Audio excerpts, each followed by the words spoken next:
So many different places. We do know the governor will be speaking again at 9 o'clock this morning. But right now, let's get back out to Marielle Mohs, who is live in South Minneapolis.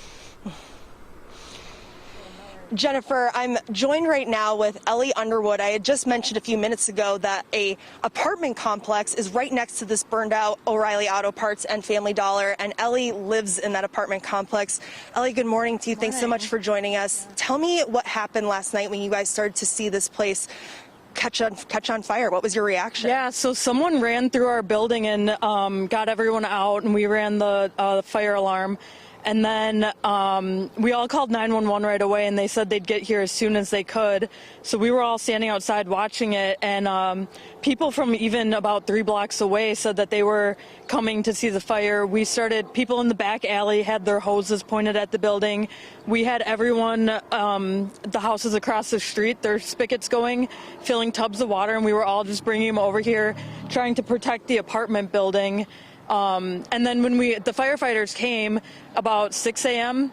and they were so apologetic for not getting here sooner, but we all understood, and we were so relieved. Everyone was cheering when they came. And one firefighter told me that if there had been no wind last night, if it had just been still, that our apartment probably wouldn't have made it. So we're all feeling very grateful this morning. Wow, I can't even imagine. And you said your apartment building is the one that's facing this right on that corner. Yep, on the 3rd floor. So did you get woken up by neighbors, or how did you find out about this happening? Well, honestly, with all the looting last night, I hadn't even gotten to bed yet. There was a car that was on fire just here at 35th and Nicollet. So there was just a lot going on, and so I honestly hadn't gone to bed yet. So point out which unit is yours. So the 3rd floor, just on the corner there. Okay. What did this look like? I mean, obviously we're seeing the aftermath. Right. Like an explosion, essentially. Right. How big was this fire? Describe it. Oh my gosh, it was so big, and the clouds of smoke, you could barely even see across the street when it was first getting started. And then the flames that we saw out, like the door of the Family Dollar, were just blue. And then obviously people were really concerned about O'Reilly's, not knowing what sort of chemicals were in either of the stores, chemicals for cleaning and whatnot. Was it a pretty big group that was out here, or was it just a few? It was a pretty big group. I'd say there was about 20 of us, and then as the morning went on, about 30 of us. So mostly people in the blocks vicinity that were helping with the water, and we were mostly wetting like the wood chip area just to make sure that anything we could do to protect our apartment. Well, I am so glad that you're okay, everyone in your apartment's okay, and that you still have a home to sleep in tonight. Ellie, thank you so much for sharing your story with us. We're glad you're safe. Guys, just complete community efforts to make sure that human life was protected last night. Yeah, the good news out of this. Mohs, thank you. And as you have seen, it has been a busy morning for Minneapolis firefighters as they try to contain and extinguish several fires throughout the city. Marielle Mohs is live in South Minneapolis, where there was a fire there overnight, smoldering this morning. Is that right, Marielle? Yeah, Jennifer, it's been smoldering since about 6 a.m. when the fire department eventually left to put out the flames. You can see behind me, there's not anything left here of this former O'Reilly Auto Parts and Family Dollar store.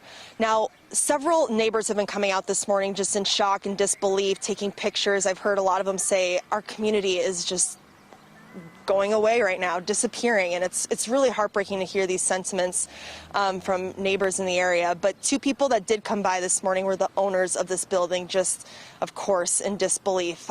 Here's my interview with the owner of this building.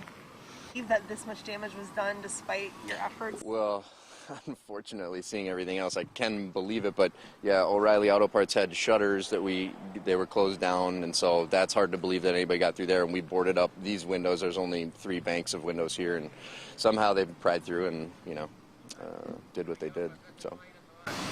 Going forward, any sentiments or thoughts on just heading into tonight, how you guys are feeling? Yeah, well, several buildings in the area. Yeah, well, I just hope that it somehow slows down and we can get help that we need, and that this type of stuff stops. And I just don't want to see it trickle over into an actual residence, where people are living or trying to sleep, or so that's what I hope for. As he just mentioned, he doesn't want this to trickle into an apartment building. There is an apartment building right next door to this. We just heard from one of the residents. They, as a community, came together overnight to help put out the flames in any way possible through hoses, buckets of water, and they kept their residents protected. And that's a good thing that no one was hurt or died in this fire last night. Yes, so glad to hear that the people there are safe this morning. Thank you, Marielle.